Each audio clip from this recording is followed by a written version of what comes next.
අද මම ඔයාලට පෙන්වන්නේ රසට කරවිල ව්‍යංජනයක් උයාගන්න හැටි. කරවිල උයන විදි කීපයක්ම තියෙනවා. එයින් එක ක්‍රමයක් තමයි අද මම ඔයාලට පෙන්වන්නේ. අනිත් උයන ක්‍රම ගැන මම ඉස්සරහදී වීඩියෝස් වලින් ඔයාලට පෙන්වනවා. හරි අපි දැන් බලමු මේ කරවිල ව්‍යංජනය උයාගන්නේ කොහොමද කියලා. මේකට මම මේ විදිහට කරවිල ග්‍රෑම් 250ක් විතර අරගෙන තිනවා. මේ කරවිල කරල් ටික මුලින්ම හොඳට හොද ගන්න. ඊළඟට මේක අඟල් 2ක විතර මේ විදිහට මුලින්ම කෑලි වලට කපා ගන්න.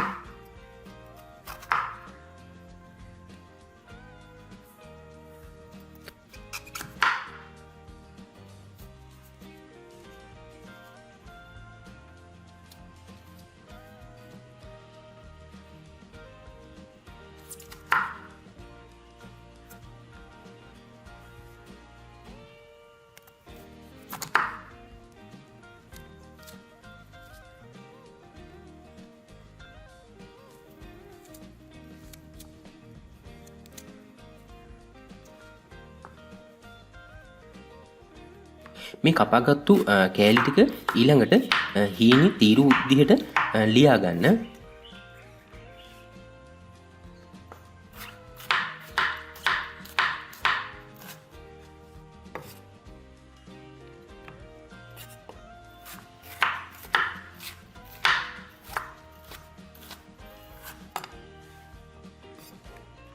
මේ තියෙන මම සිහින්ව ලියාගත්තු මේ කරවිල ටික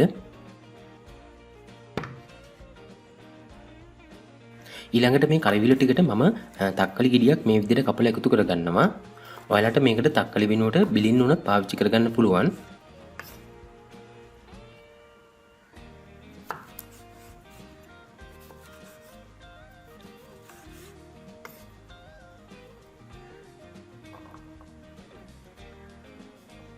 දැන් මම මේකට රතු ලුණු ගෙඩි කීපයක් මේ විදිහට කපලා එකතු කරගන්නවා.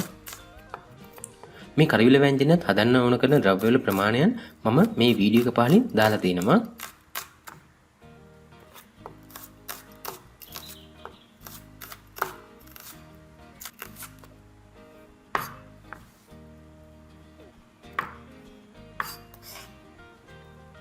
ඊළඟට මේකටම සුදු ලුණු බිග් දෙකක් විතර මේ විදිහට කපලා එකතු කරගන්නවා.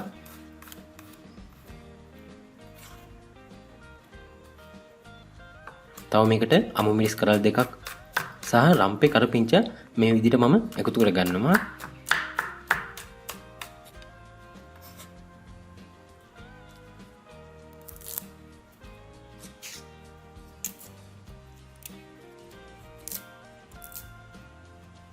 ඊළඟට මේ කරවිල ටිකට මම බැදපු උළුහල් ටිකක් එකතු කරගන්නවා.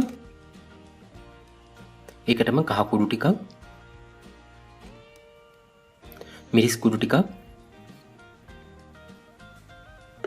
තුනුපා කුඩු සහ රස අනුව ලුණු මේකට එකතු කරනවා.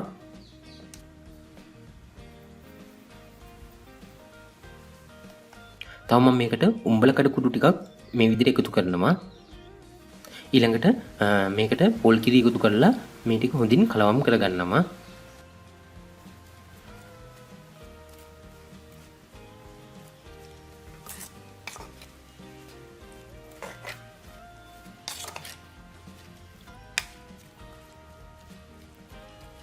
මේ විදිහට කලවම් කරගත්තු කරවිල ටික ලිපේ තියලා අඩිය අල්ලන්න නොදී හැඳි ගන්නකම හොඳට උයා ගන්න.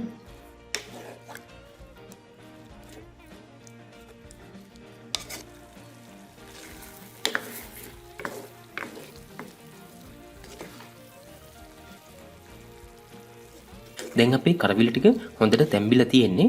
මම ඊළඟට මේ කරවිල ටික වෙනම භාජනයකට ඉවත් කරගන්නවා.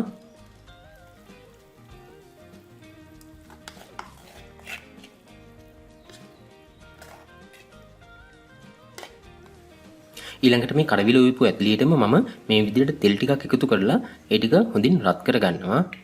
තෙල් ටික හොඳින් රත් වුණාට පස්සේ මේකට කපාගත්තු රතු ලුණු ටිකක් එකතු කරලා ඒ ටික හොඳට තෙම්පරාදු කරගන්න.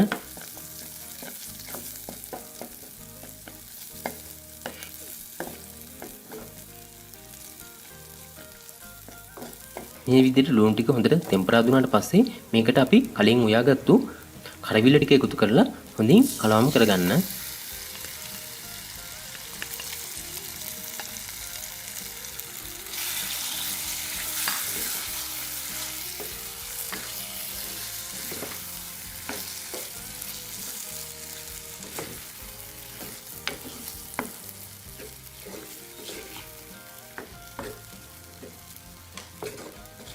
දැන් අපි අපේ කරවිල වෑංජනය හදලා ඉවරයි.